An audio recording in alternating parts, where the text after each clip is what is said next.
Hello, everyone. We are live. Now, I must apologize. I hope you can't hear that drilling in the background. It is driving me mental, and I'm just hoping that it's not showing up on this live. Okay, so here we go. I'll just tag everyone in the group so you can find me. Make sure my volume's down. Yes, everyone. Okay. Hi, Denise. Hi, Melissa. Thanks for joining me. Sorry I didn't get a chance to promote this. It has been extremely busy, and I just thought I'll go live anyway, even if I haven't promoted it. So, what are we talking about today? Today, we're going to talk about 4 core nutrition habits for weight loss beginners. So, if you are at the beginning of your weight loss journey, or you're feeling extremely stuck, and you are confused about what to focus on for plant-based weight loss, then I'm going to give you these 4 simple foundational nutrition habits that can help you get that needle moving without the obsession, without the overthinking, without the need for restriction or perfection. And I'm coming at this from an angle of what would I do, knowing what I know now, if I had to start my journey again. Because around 25 years ago, in my 20s, I was really struggling, and I had put on around 15 kilos, that's over 30 pounds, after leaving school and getting married very young in my 20s. And I hated the way I looked. I hated the way I felt. I had no energy, and my self-confidence was in the toilet. And my ex was very sporty. So I felt like I was letting him down and also losing his love. And so at that point in my life, I was desperate, and I was trying all sorts of things that I really couldn't stick to. I was very rigid with myself. I was seeking perfection from the get-go. I was going in hard, and I was burning out because I was going in hard because I was just hungry to succeed. I was not hungry, I'd say desperate to succeed. And I was in a hurry to feel better. And because I was going in so hard, I would burn myself out after a few weeks. And then, of course, I would quit because I was burnt out. I was frustrated with myself that I couldn't keep this up. So that's what we're talking about today. Hello, Hazel. Thanks for joining us. Hi, Margaret. Good to see you here. And by the way, guys, if anybody new here is joining us, if we haven't met before, I'm Karen, the Plant Power Coach and creator of the Transform with Plants coaching program. And I help people lose weight on a plant-based diet. So if you are feeling stuck about where to start, or you know what to do and you are just struggling to do it, then this is the place to be, okay? We talk all things nutrition, mindset, habits, emotions, all the things that can help move us forwards, and we deal with all the things that keep us stuck. So let's dive in today. Yes, if I had to start my journey again, I wouldn't go back to some of the things that I was doing. So I was calorie tracking. I certainly wouldn't start with strict rules or perfection. And I wouldn't be chasing protein. I wouldn't be getting obsessed about macros so much. And I definitely wouldn't start with smashing myself at the gym, which is what I was trying to do back then. I would go back to these very, very foundational nutrition basics that we are going to talk about today. This is the stuff that actually works, the stuff that other programs don't want to talk about because it isn't sexy. It doesn't have somebody's specific routine and trademark on it. But this is the stuff that's actually helped me transform my health, my weight, my energy. And it's also the stuff that helps my clients transform as well. So it's actually more basic than you would think. And what I see is that many people are actually skipping many of these basics, and that's why they are struggling. So let's talk about it for a second. Please, if you've got any questions about your own situation with weight, just drop it in the comments, and I'll keep an eye on the comments here on my phone, and we can get to those as well. And again, like if you can hear that buzzing, that drilling that's happening next door somewhere in the apartment building, I apologize. I'm just hoping it's not coming through on the video. All right, so let's talk about food facts for a moment and our food environment. And we are currently living in a food environment that is literally engineered to make us overeat. Researchers call it a toxic food environment. So there's more calories, there's less fiber, there's more hyperpalatable foods than any other time in human history. And this is why more people than ever are struggling with their weight. But here's what I know about you if you're watching. You are here because you want to lose the weight. You are determined to lose that weight. You might have 20, 30 pounds or more to lose, but you might feel overwhelmed. You might have an all or nothing mindset. You might have a start again, stop again, on-off relationship with trying to lose that weight. You might be starting strong on Monday, and by Thursday, you're knee-deep in a packet of something. This is what I used to do. By Thursday, I was in the chocolate chips or the crisps. Oh my goodness. And it's not because you're weak. It's not because you don't want it enough. And oftentimes it's because we've been trying to overhaul our life all at once, overnight. And I know that this can feel uncomfortable. This trying to overhaul our lives and our habits and become a brand new person overnight, it's uncomfortable. It's unfamiliar. We are trying to be a version of us that we are not yet. And you are likely pushing yourself harder than you are used to. And when you do that, your nervous system goes, yeah, no way, no thanks, we're not ready for that. That doesn't feel good. So we burn out, or we sabotage, or we just say, screw it and eat whatever's around. So I want to help you. I want to help you get out of this cycle. And if you need some more help around breaking some of these behaviors that you have, at the end, I'll talk to you about my Rewire to Release challenge that is coming up in the first week of December. So stay tuned for that. But for now, we're just going to strip it back to some core foundational nutrition basics so that you can start to build consistency and trust with yourself and start to see some results, right? We are aiming to hit that calorie deficit sweet spot in a healthy and sustainable way. We want to help you start to see results, start to feel better, and start to feel more energized from the get-go.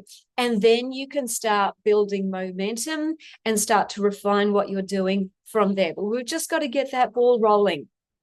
Because when you start to build momentum, that consistency can actually start to become easier, and you start to be able to push yourself to do harder and harder things. All right, so yes, if I was starting again, these are the first 4 habits that I would nail first. Nothing fancy, just powerful. So the first habit that I would focus on is eating way more vegetables, like significantly more. Now, most people think that they are eating enough vegetables, but spoiler alert, if you are struggling to lose weight, the likelihood is you are not eating enough vegetables. If you're not losing weight, you're not in a calorie deficit consistently over time. And so loading up on vegetables makes it so much easier to get into a calorie deficit, because veggies will fill your stomach without loading you up on calories. A whole pound of vegetables is around 100 to 150 calories, and that's a lot of volume. It's a lot of bulk of food. It takes up a lot of space in there and requires a lot of chewing, right? Chewing increases satiety. So vegetables are the #1 predictor of a healthy body weight. Remember that.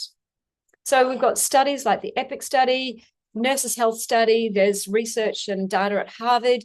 There's plenty of studies out there that actually show that a higher produce intake equals a lower BMI, lower energy or calorie intake, and much higher satiety. So the studies actually show that higher veggie diets increase satisfaction, increase satiety because of the fiber and water content.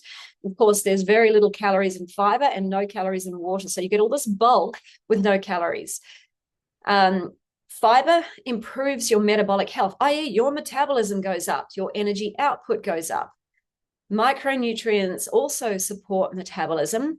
And also people who eat more vegetables naturally eat fewer calories without total restriction. Another study from Penn State showed that adding veggies before meals, and I think it's around about 100 calories of vegetables before a meal, can actually reduce overall caloric intake without you even realizing it.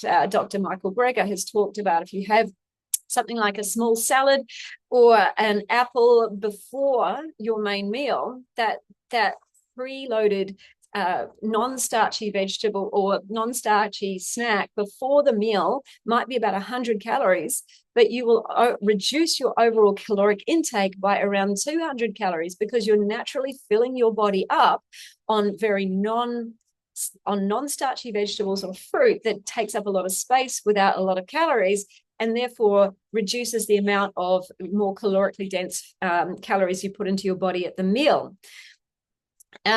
This is where you are literally crowding out the high calorie stuff by crowding in the low calorie stuff. And this is also why whole food plant-based eating and eating plenty of vegetables works so well for weight loss. So it's not magic, it's science.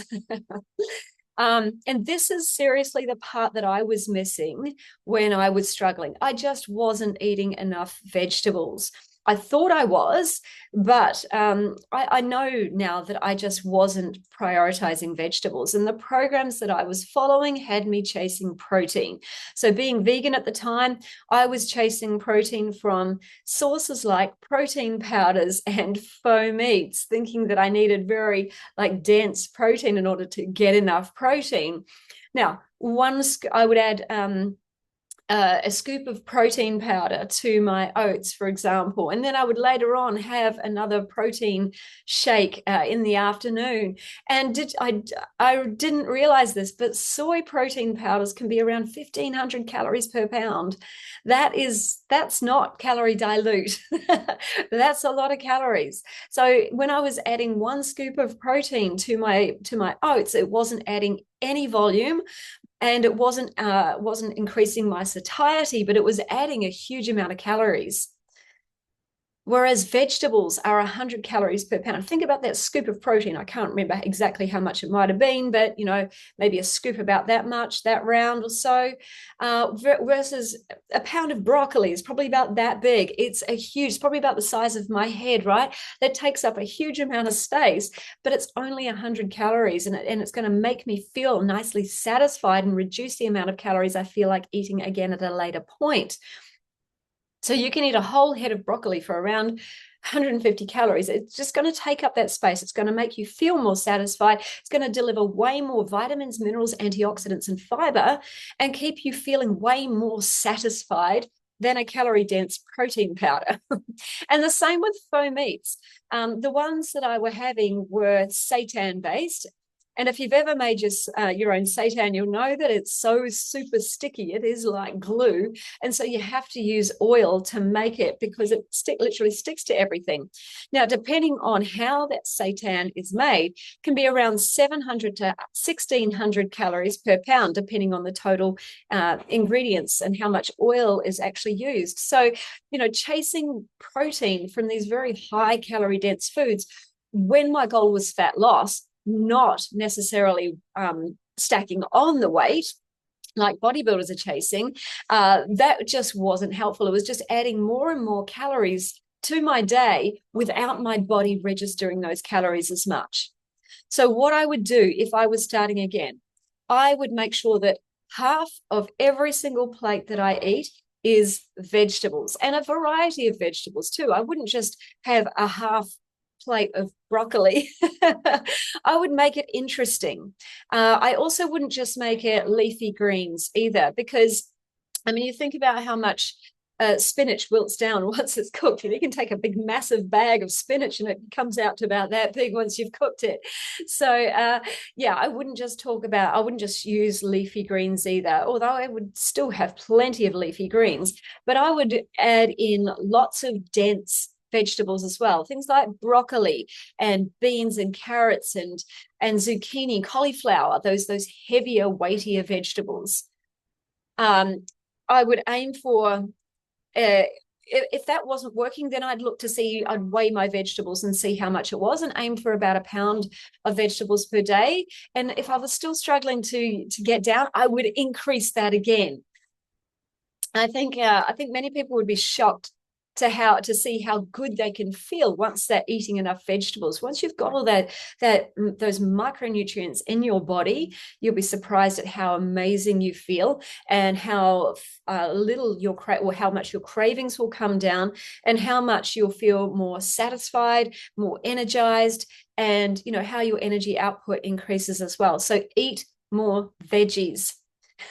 Sometimes your body is craving because it needs more micronutrients too. So start your day with veggies. I would start my day with a green smoothie that I have now. This is why I have my green smoothie every single day for breakfast, because I want to load up with greens as I start my day. My digestion loves it. My skin loves it. My cravings vanish. It just sets my whole day up for success.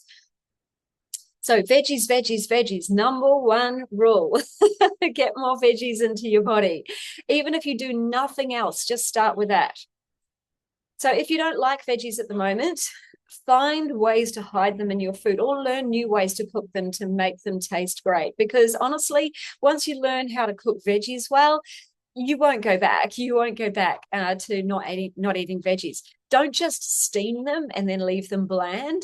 There are so many great ways that you can make great veggies. Like, scan this group for recipes, and there's a whole recipe section in the guides section with a whole heap of recipes that I've posted over the years, and that other people have posted. There's my 28-day meal plan if you wanted to grab that. Loads of delicious recipes in there. There's only $47 US if you wanted to grab that. That's a 4-week meal plan with all the shopping lists and recipes and everything in there for you. So that'll help you understand how to make your veggies taste great, okay? So think of your veggies as volume with loads of fiber and water, and that equals satiety, satiation, feeling satisfied in your body. Just build a habit around your veggies and start creating consistency with eating more vegetables. The second habit that I would really dial into is cooking without oil. So this is another biggie that I didn't understand back then. There was no talk about calorie density and weight loss back when I was struggling.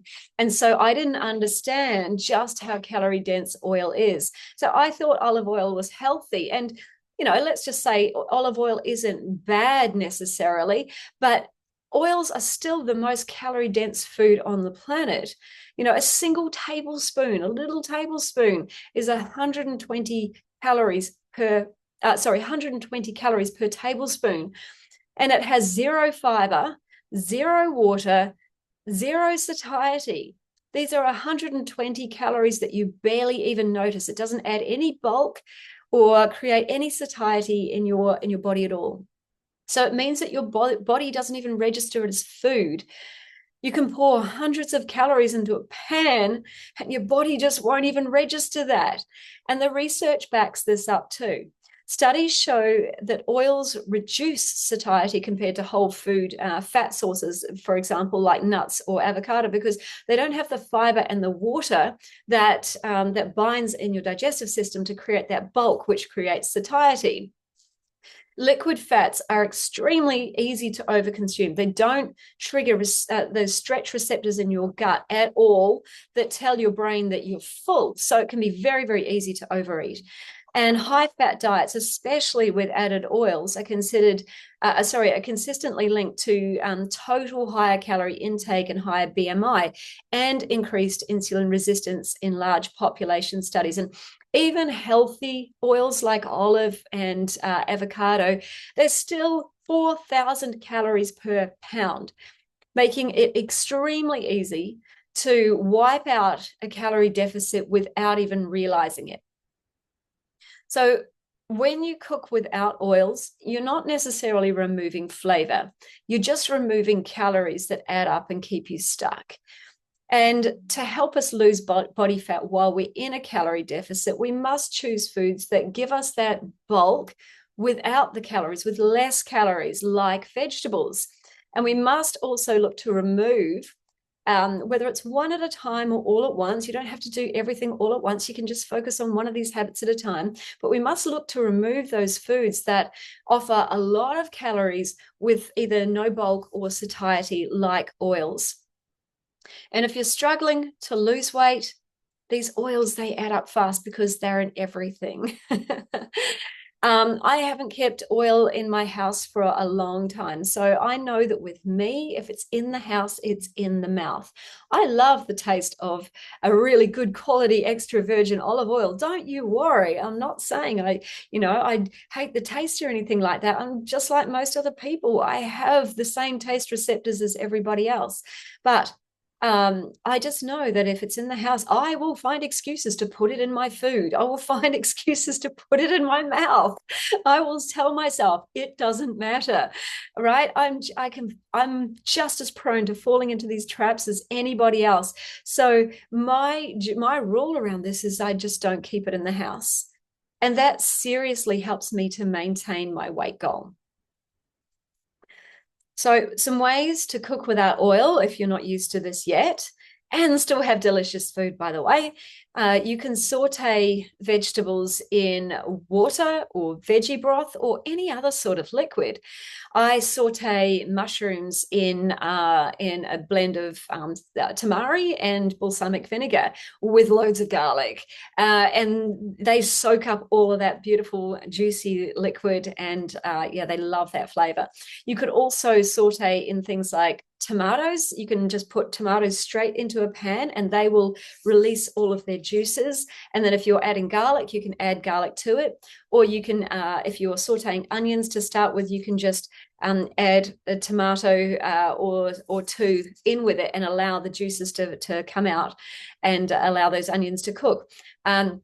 If you're wanting to brown onions, you don't need oil, right? You just put them straight in the pan and they'll just release their own sugars and brown in their own sugars, which is amazing. Things like mushrooms don't actually need any food because they will, don't need any liquid because they will release their own juices too. So there are foods like that will release their own juices that they can cook into. Capsicum is another one. Or there are some foods that you can brown nicely in a pan. You don't need to put anything in there. What I do with, say, onions and capsicum, when I'm browning them a lot, what I'll do at the end is I'll add a little bit of water, and then that then deglazes the pan and gives that beautiful sort of like burnt oniony capsicum-y flavor to what it is you're cooking, and it gives you that little bit of moisture too. So you can saute in any sort of liquid. It doesn't have to be oil, and it doesn't have to just be plain water either. If you're roasting vegetables, you can roast them on parchment paper. You can add all sorts of spices to them if you want to. When I'm roasting vegetables, I do it in my air fryer, and I'll make sure that they're a little bit damp first. And if I'm adding flavor to it, then if they're a little bit damp, then that flavor sticks to them, like spices or nutritional yeast. Another thing that you can do is create something like a maple glaze. I have this beautiful maple glaze that I make for like Christmas roast recipes, which is a blend of maple and soy and maple, soy or tamari and balsamic vinegar. So I've got that recipe in my festive. And what is it? Festive favorites. If you want my festive favorite recipes, just write festive favorites in the comments and I'll get that to you. The air fryer is amazing for roasting vegetables as well, particularly potatoes. I don't actually have a working oven, haven't for 5 years, don't really care anymore because I've got my air fryer. You can use things like aquafaba, which is I hate saying this, but chickpea juice, the stuff that comes in the chickpea cans. You can use that or apple sauce in replacement for oil in baking. You can use things like mustard or lemon or balsamic, soy, miso for flavor bombs as well.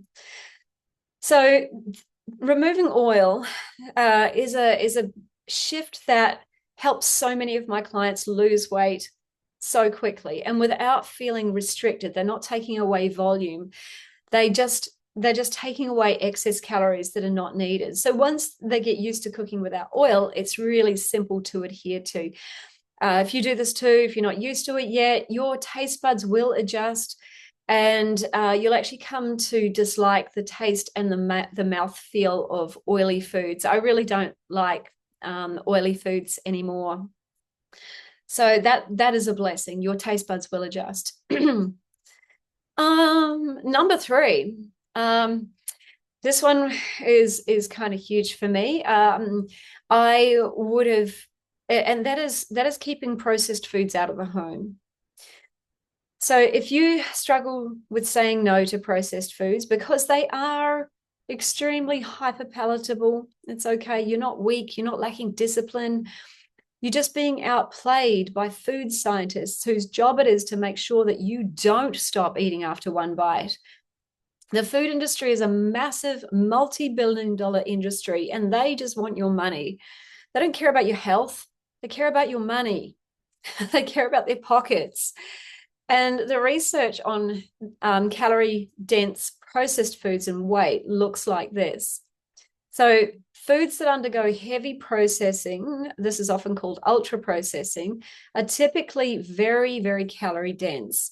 They have lots of added sugars, fats, which are calorie dense. They have low fiber, which makes them very low in satiety, very high in calories. And they're also, because of all the flavorings, the researchers hit that perfect bliss point, not just of sugar, fat, and salt to make the flavor, perfect for you. They also work on the perfect texture to make that food extremely palatable and easy to eat. This promotes higher overall energy intake. You just can't say no. You just can't stop. Have you ever bought a bag of chips and just had a handful? No. If you're anything like me, as soon as you buy that bag of chips, the whole thing's gone. And there's 800 calories that barely filled you up. So in a landmark inpatient trial, participants on a diet that comprised mostly of ultra-processed foods consumed on average 500 calories more per day when eating an unprocessed diet. So on the ultra-processed diet, eating 500 calories more than when eating an unprocessed diet. There's 500 calories more per day. There's weight gain, effortless weight gain, right? They gained weight even though their calories and macros and meal timing were controlled. In Australia, a large population study found that adults whose diet had a higher share of ultra-processed foods, i.e. about 60% of their energy, had significantly higher BMI and waist circumference, and a 61% greater odds of obesity compared to those who consumed the lowest share of around 22%. The global trend shows us that as processed or ultra-processed food consumption has risen, obesity and overweight rates have also climbed. So many papers point to nutritional transition. So the more calorie-dense foods, so people are eating more calorie-dense foods and fewer traditional whole meals. So it's not just about eating more calories, it's about the kind of calories. And processed foods are very low in satiety. They also trigger overeating. They slow hormonal signals of satiety, and they displace whole foods. which make over-consuming calories far more likely. So what this means for you, if you're trying to lose weight and to keep it off, it's not just about eating less. We also want to eat the foods that support satiety, right? Nutrient density and favorable metabolic responses. And that's what our whole plants do. Veggies, whole foods, minimal processing. So processed calorie-dense foods make it really easy to eat too much, even if you're trying. They work against us when we're trying to create a calorie deficit. So shifting to more whole and minimally processed foods means you can eat more volume, eat more micronutrients, have better gut health, more energy stability, better brain health, all of which supports your health and your weight loss goals long term. And your home is your sanctuary. It's your safe place. Think of it as your training ground. It's the place where you want to build peace with food.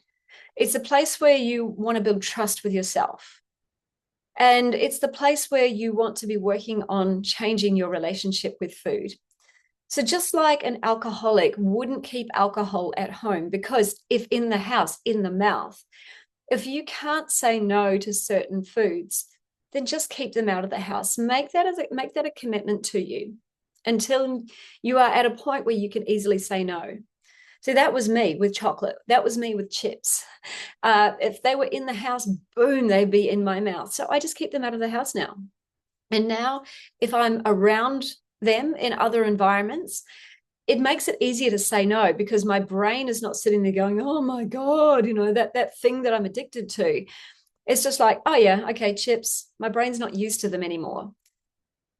So if I was starting again, I would remove those calorie-dense processed foods from the house. I wouldn't bring chips in, no cakes, no biscuits, no crackers, no ice cream, even if they were all vegan, which is what we used to do. We used to have those in the house. As I said, I don't bring these into my house anymore. And I keep my environment aligned with my goals and who I want to be. I build trust with myself in an environment where I know I can succeed. If you're living with family, other people who want to eat this way, you can ask them to keep their food out of your sight. Or you can just avoid making big announcements. Like if you are the grocery shopper, if someone complains that you didn't buy the crackers or the chocolate chip cookies or the ice cream this week, just say, oh, forgot. Oh, never mind. Right? Don't make any big announcements. It just invites pushback. Just subtly make the changes. And you can just say to people, look, if you want these in the house, you go and have them. You go and have them outside of the house, or just keep them out of my sight, please. But I'd really like to keep this zone, a clean zone in the house. Take control of that. Yeah, you've got to ask for people's support where you might need it, because people don't necessarily know what it is that you're battling with. It's okay to ask for support. And if it's out of your house, then you don't have to fight yourself every night for it. When you're tired and, you're just trying to relax and, food is calling your name, if that food is there, you are going to crave it. Your brain's going to crave it. You're going to want to put it in your mouth. But if it's not there, then your brain can focus on something else and those cravings can go away. You can start to rewire the brain's cravings. So that's number 3, which is keeping processed foods out of the house, or trigger foods. I'm going to say trigger foods as well. Anything that you know that you can't say no to. Tip number 4, cravings. Satisfy your cravings in a whole food plant-based way. So cravings are kind of normal. You don't have to white knuckle them, and there are healthy ways that you can nourish them instead. So if you're eating plenty of vegetables, for one, this is going to help you reduce your cravings, because you're getting a ton of micronutrients and fiber and water. And so they're going to keep you nicely satisfied. And also it means that your body is getting all of the micronutrients that it needs to support health. And so it's not going to give you cravings because it's missing something there. But some things that you can do to satisfy your sweet tooth or a savory tooth. So for me, fruit.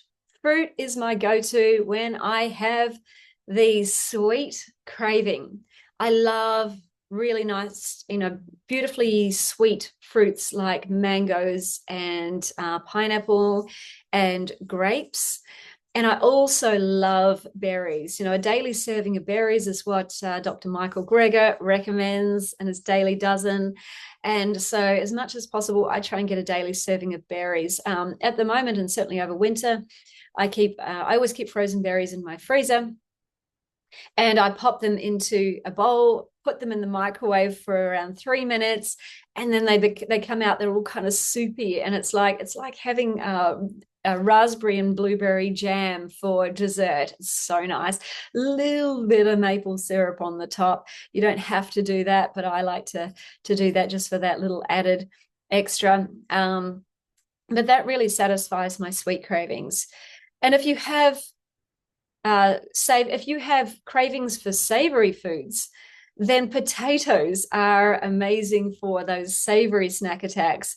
You can have them boiled or roasted or mashed or air fried. And potatoes are also the most satiating food on the planet too. So they're highest on that satiation index, meaning that a little goes a long way. They're only about 400 calories per pound. So you can have a big volume of potatoes and not many calories.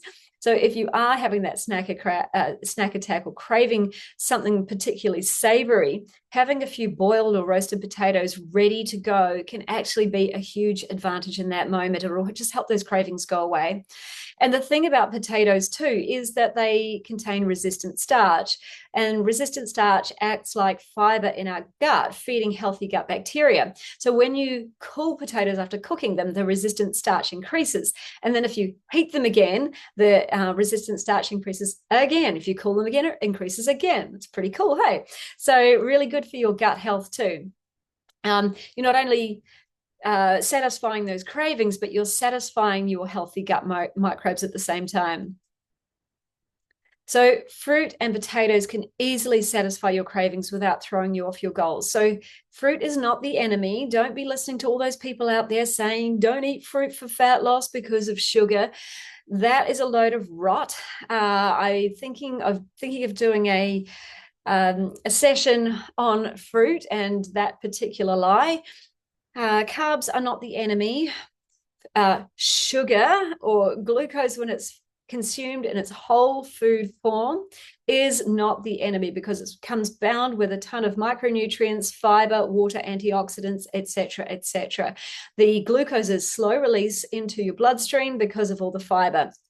So it's not to be feared. This is what your body actually needs for high energy. Being in a calorie surplus is what causes the weight gain, and high calorie dense, nutrient poor food that is highly addictive and within reach is often the problem, not the whole potatoes, not the whole food. So give yourself a replacement for cravings so your brain doesn't freak out and think that it's missing out, and give yourself something healthy to feed that craving instead. So I see this every day. I see the people who are wanting to lose 20 to 30 pounds with me in 6 months. They don't start with perfection. They start with eating more veggies, having that 50-50 plate. They remove the oils. They eat at home more often, which means they're more in control of what goes into their mouth. They have a cleaner home environment, and they just start making smarter choices for their cravings. And some of the other non-food habits that help my clients stay aligned with their goals and further reduce things like hunger and cravings and support their metabolism include getting into a solid food planning and prep routine, because that actually helps them stay on track. If we are caught out, what do? We reach for easy options, Uber Eats, pre-prepared meals, whatever it might be. We tend to opt for those things when we have been caught out or when we don't have food prepared. They honor their hunger and their fullness cues. So they make sure that they really do understand what true hunger likes. They're not just eating because, and they're understanding where to stop, where that satiation point really is. And they're not just cleaning the plate because that's what they've always done. They hydrate, lots and lots and lots of water. So hydration is extremely important to keep you feeling satisfied, but also keep you feeling energized. And it supports your goals. Sleep as well. If you are not sleeping properly, then you are likely to inadvertently consume 200 to 300 plus calories extra per day. So make sure that you are getting your 7 to 9 hours of sleep. It's very important. You also go through that detox and repair cycle at night. And yes, it's very important for your metabolic health. Daily movement. My clients move daily, not because they're trying to burn more fat. It's because it's important for physical health and mental health, and it helps them stay more consistent in the long run. And they also look after their mental and their emotional health. This is the biggie for most of my clients. If we can look after our mental and emotional health, it just makes staying on track with all the other habits so much easier.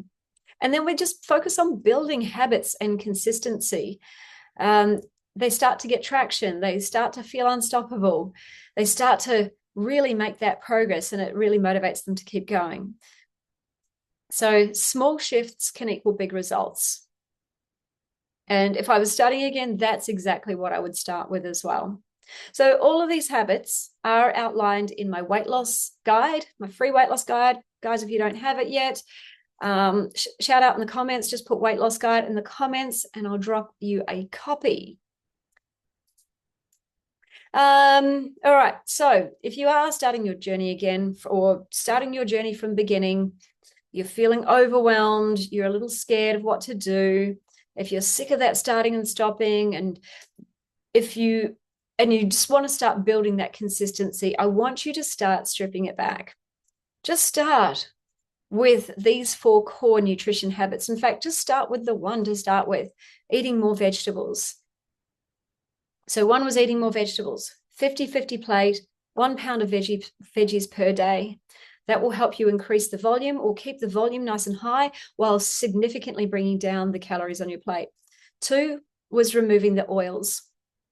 Okay, oils are super calorie dense, and they, it can easily prevent you from getting into that calorie deficit and losing weight.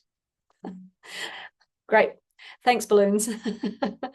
3, keeping your home clean of processed foods or anything that is a trigger for you. This is really, really important. And it just helps you build trust and helps you get rid of the desire for those foods. And 4, fill your cravings with fruit or potatoes, whether you're having a sweet craving or a savory craving.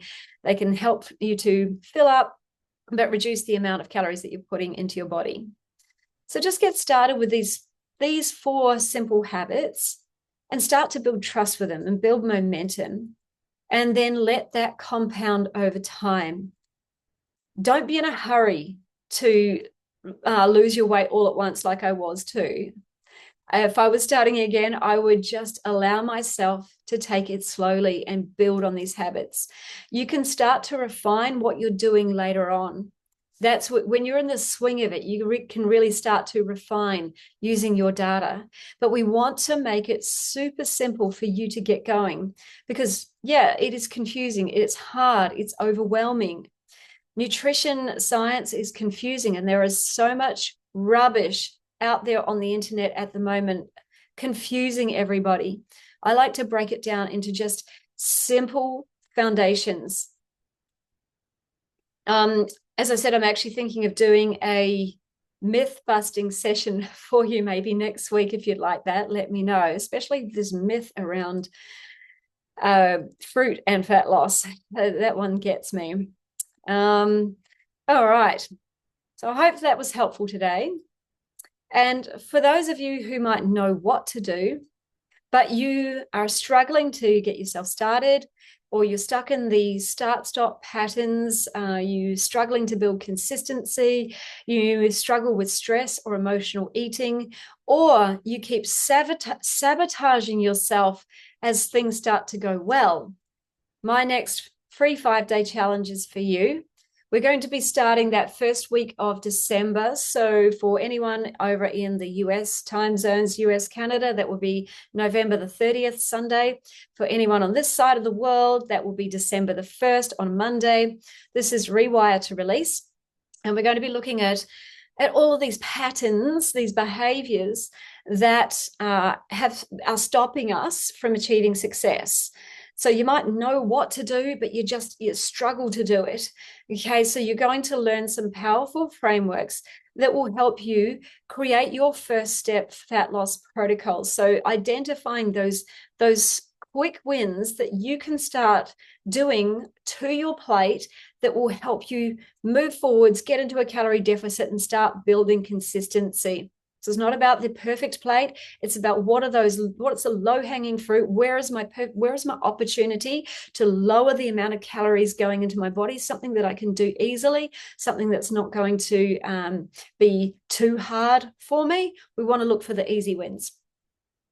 You'll also learn how to break patterns of mindless eating, emotional eating, situational, environmental eating, overeating behaviors. So these behaviors can often, I guess, without us realizing it, tip us over into a calorie surplus or stop us from getting into that calorie deficit as well. So how do we get back to just honoring our hunger and fullness cues and breaking these overeating patterns? I will teach you how. You'll also learn how to spot and stop your self-sabotaging behaviors. You'll learn about why we do this to ourselves. You'll hear some stories, and you'll start to understand what might be going on for you with your own self-sabotaging behavior if you are caught in this loop, and you'll learn a framework that can help you stop that. Plus, you will create a future vision that pulls you forwards instead of keeping you stuck in the loops that you're in today. So when you've got a vision for your future, it starts to get you excited about what you are working towards, and you're actually starting to reprogram that mind to support you. So last time I ran this in October, we had people losing, 1 to 2 kilos in 5 days. Guys, that's 2.2 or 4.4 pounds just during the 5 days. I mean, that's insane. So even if you're ready to break some of these old patterns that stop you doing what you know to do, or stop you getting into that calorie deficit zone so that you can start to achieve weight loss success, this is the event for you, and I look forward to helping you. So just drop a comment below, say challenge, or message me directly with the word challenge, and I will give you details on that. Thanks for joining me today, team. And Mio, I see that you've just asked for my weight loss guide. Yep, I will send that out to you, no problems. If anybody else has a question, please let me know. But thank you so much for joining me today. It was a pleasure. Hope you got some benefit out of that, and just some nuggets that you can get started with, some nuggets that are going to help you move forwards.